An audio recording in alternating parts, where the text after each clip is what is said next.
Hello, আমি পলাশচন্দ্র রায়। আশা করি সবাই ভালো আছেন, সুস্থ আছেন এবং নিরাপদে আছেন। আজকে আমরা শুরু করব যে দণ্ডবিধি রয়েছে, সেই দণ্ডবিধির ১৮৬০ সনের যে আইনটি, সেই আইনটির সেকশন ২২ এ কি বলা হয়েছে? সেকশন ২২ দিয়ে আজকে আমরা এই ভিডিওটি শুরু করছি। সেকশন ২২ এ বলা হয়েছে অস্থাবর সম্পত্তি। অস্থাবর সম্পত্তি বলতে ভূমি ও ভূমির সাথে সংযুক্ত কিংবা ভূমির সাথে সংযুক্ত এরূপ কোনো কিছু স্থায়ীভাবে আবদ্ধ বস্তু ছাড়া বা ব্যতিরে প্রত্যেক বর্ণনার যে পার্থিব বা বাস্তব সম্পত্তি রয়েছে সেটিকে বোঝানো হবে। অর্থাৎ ভূমির সাথে সংযুক্ত কিংবা ভূমির সাথে সংযুক্ত এমন কোনো স্থায়ী আবদ্ধ বস্তু রয়েছে যেগুলোকে বলা হবে অস্থাবর সম্পত্তি। এটাকে ইংরেজিতে বলা হয় মুভেবল প্রপার্টি। ধারা ২৩ ধারা ২৩ এ বলা হয়েছে যে wrongful gain বা wrongful লস অথবা গেইনিং wrongfully, লসিং wrongfully এর বাংলা অর্থটা অনেকটা এরকম যে অবৈধ লাভ, অবৈধ ক্ষতি এবং অবৈধভাবে লাভ করা এবং অবৈধভাবে ক্ষতিগ্রস্ত হওয়া, এই কথাটি বলা হয়েছে।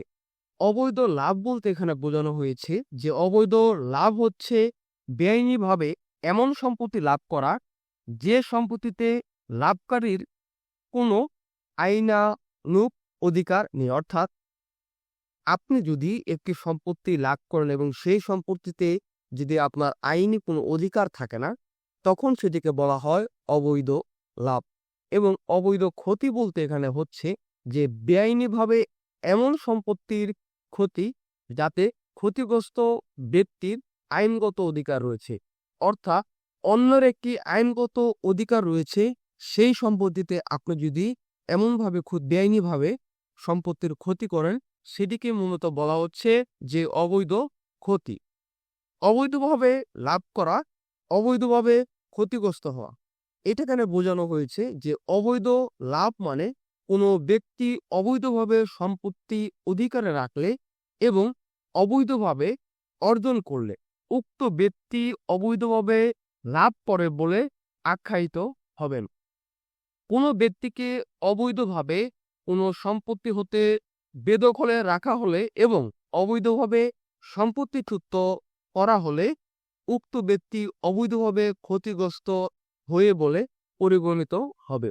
অর্থাৎ পূর্বে যে অবৈধ লাভ, অবৈধ ক্ষতি এবং বর্তমানে এখানে একটু ব্যাখ্যার মতো বলা হয়েছে যে কোনো ব্যক্তি অবৈধভাবে যদি তার কারো সম্পত্তি দখল রাখে অথবা অবৈধভাবে যদি কোনো সম্পত্তি অর্জন করে, তাহলে সেই ব্যক্তি অবৈধভাবে যে লাভ করে সেইটা বোঝানো হবে।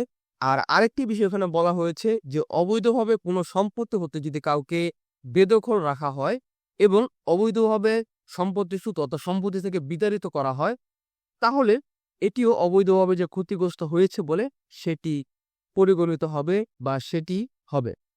সেকশন ২৪ অসাধুভাবে বা এখানে ডিসঅনেস্টি যে ওয়ার্ডটি রয়েছে সেই সম্পর্কে বলা হয়েছে। এখানে বলা হয়েছে কোনো ব্যক্তি এক ব্যক্তির অবৈধ লাভ বা অপর কোনো ব্যক্তির ক্ষতি সাধনের উদ্দেশ্যে কোনো কিছু করলে উক্ত ব্যক্তি ওই কাজ অসাধুভাবে করে বলে গণ্য করা হবে। অর্থাৎ যদি কোনো ব্যক্তি অন্য কোনো ব্যক্তির অবৈধ লাভ বা অপর কোনো ব্যক্তির যে ক্ষতি সাধনের উদ্দেশ্যে, এখানে কথাটি লাগবে যে ক্ষতি সাধনের উদ্দেশ্যে কোনো কিছু করলে যদি ওই কাজ অনুসারে অসাধুভাবে হয়, যে কাজটা অসাধুভাবে করেছে সেই কাজটিকে অসাধুভাবে করা হয়েছে বলে গণ্য করা হবে। সেকশন ২৫ বলা হয়েছে যে প্রতারণামূলকভাবে। এখানে বলা হয়েছে যে কোনো ব্যক্তি প্রতারণা করার অভিপ্রায়ে তবে প্রকারান্তরে লয় কিছু করলে উক্ত ব্যক্তি ওই কাজ প্রতারণামূলকভাবে করে বলে পতিত হবে। এখানে সহজ বাংলা ভাষায় যদি বলি, এখানে বলা হয়েছে যে কোনো ব্যক্তি যদি প্রতারণা করার অভিপ্রায়ে কোনো প্রকার অন্য কিছু না করে যদি এরকম প্রতারণা করে, তাহলে সেটাকে বলা হবে যে প্রতারণামূলকভাবে এই বিষয়টি বলা হয়েছে। সেকশন 26 বা ধারা 26 এখানে বলা হয়েছে রিজন টু বিলিভ, অর্থাৎ বিশ্বাস করার কারণ। এর বাংলা অর্থটা অনেকটা এরকম। এখানে বলা হয়েছে কোনো ব্যক্তির কোনো বিষয় বিশ্বাস করার জন্য তার উক্ত বিষয়ে বিশ্বাসের যথেষ্ট কারণ থাকলেই উক্ত বিষয়ে তার বিশ্বাস করার কারণ রয়েছে বলে কথিত হয়, অন্যথায় নয়। অর্থাৎ এখানে বলা হচ্ছে যে কোনো ব্যক্তির কোনো বিষয়ের উপর বিশ্বাস করার জন্য বিশ্বাসের যথেষ্ট পরিমাণ কারণ রয়েছে, এটিকেই মূলত রিজন টু বিলিভ বা বিশ্বাস করার কারণ এই কথাটি বোঝানো হয়েছে। ধারা 27 বা 27 বলা হয়েছে property in possession of wife, clerk or servant, অর্থাৎ স্ত্রী, কেরানি কিংবা অন্যান্য যে ব্যক্তিগুলো রয়েছে তাদের অধিকারভুক্ত সম্পত্তি। এখানে বলা হয়েছে যে যখন কোনো সম্পত্তি কোনো ব্যক্তির পক্ষে তার স্ত্রী, কেরানি বা অন্য কোনো কারো অধিকারে থাকে, তখন উক্ত সম্পত্তি অত্র বিধির তাৎপর্যাধীন উক্ত ব্যক্তির অধিকারে রয়েছে বলে পরিগণিত হবে। অর্থাৎ আপনার সম্পত্তি যে আপনার স্ত্রী, কেরানি বা অন্য কারো যদি অধিকারে থাকে, তাহলে ওই যে সম্পত্তিটি রয়েছে সেই সম্পত্তিটি আপনার অধিকারে আছে বলে বা তাদের অধিকারে আছে বলে পরিগণিত হবে। এখানে একটি ছোট ব্যাখ্যা রয়েছে। ব্যাখ্যাটা অনেকটা এরকম যে সাময়িকভাবে বা কোনো বিশেষ উপলক্ষে কেরানি অথবা বিতরূপ অন্যান্য পদের যে নিযুক্ত ব্যক্তি রয়েছে এই ধারার তাৎপর্যাধীনে কেরানি অথবা ভিত্তু বলে গণ্য করা হবে। অর্থাৎ এখানে আশা করি ব্যাখ্যাটা বুঝেছেন যে সাময়িকভাবে হোক বা বিশেষ উপলক্ষ হোক, যে কেরানি বা অন্য কাউকে যদি সম্পত্তি দিয়েছে বা কোনো নিযুক্ত ব্যক্তিকে সম্পত্তি দিয়েছে তাহলে সেটি তাদেরই সম্পত্তি বলে গণ্য হবে। মোট কথা হচ্ছে এই যে সম্পত্তিটি রয়েছে এই সম্পত্তিটি, এই যে বিধি রয়েছে এই বিধির তাৎপর্যাধীন যেটাই থাকুক না কেন ওই যে উক্ত ব্যক্তি রয়েছে উক্ত ব্যক্তির অধিকারে রয়েছে বলেই পরিগণিত হবে। অর্থাৎ যার সম্পত্তি রয়েছে তার সম্পত্তি তার কাছে রয়েছে, এটি বোঝানো এখানে হচ্ছে। সেকশন 28 বা ধারা 28 এখানে বলা হয়েছে যে নকল করা। এখানে বলা হয়েছে যে কোনো ব্যক্তি একটি বস্তুকে দেখতে অন্য কোনো বস্তুর সাদৃশ্য বা অনুরূপ আপাতত সাদৃশ্য দ্বারা প্রতারণা করার উদ্দেশ্য, অর্থাৎ কোনো ব্যক্তি একটি বস্তুকে দেখতে আরেকটি বস্তুর মতো অনুকরণ করে যদি তৈরি করে বা এর সাথে সাদৃশ্যপূর্ণ হয় এবং সেটি যদি প্রতারণা করার উদ্দেশ্যে ব্যবহার করা হয় বা ওই যে সাদৃশ্য বস্তুটি রয়েছে সেটি যদি প্রতারণার উদ্দেশ্যে ব্যবহৃত হওয়ার সম্ভাবনা আছে বলে জেনেও উক্ত বস্তুটি অনুরূপভাবে অন্য কোনো বস্তুর সাদৃশ্য করলে উক্ত ব্যক্তি নকল করে বলে অভিহিত হবে। অর্থাৎ ওই যে একটি বস্তুর সাথে যে আরেকটি বস্তু, সেটি এখানে দুইটি বিষয় ব্যবহার করা হয়েছে।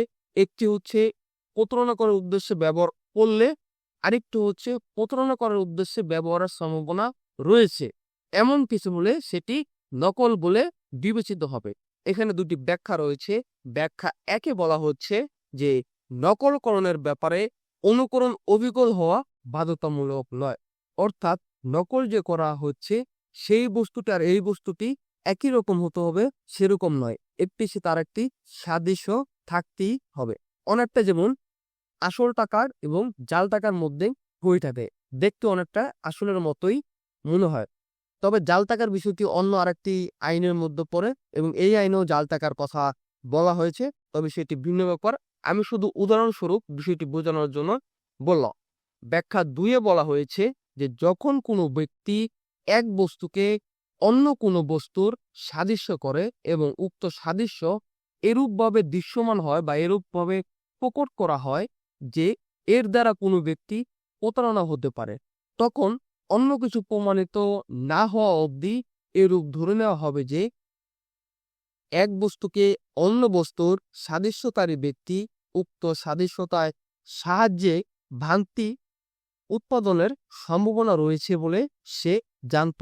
অর্থাৎ এখানে বলা হচ্ছে সাপোজ একটি মোবাইল ফোন, আসল মোবাইল ফোন আরেকটি দেখতে অনেকটা নকল মোবাইল ফোন যেটির ভিতরে আসলে কিছু নাই, এরকম একটা বিষয় যদি আমি তৈরি করি এবং এটা যদি প্রথমত প্রতারণা করার উদ্দেশ্য হয়ে থাকে অথবা প্রতারণা করার সম্ভাবনা রয়েছে, এরকমভাবে হলে বোঝানো হবে যে এটি নকল করা হয়েছে।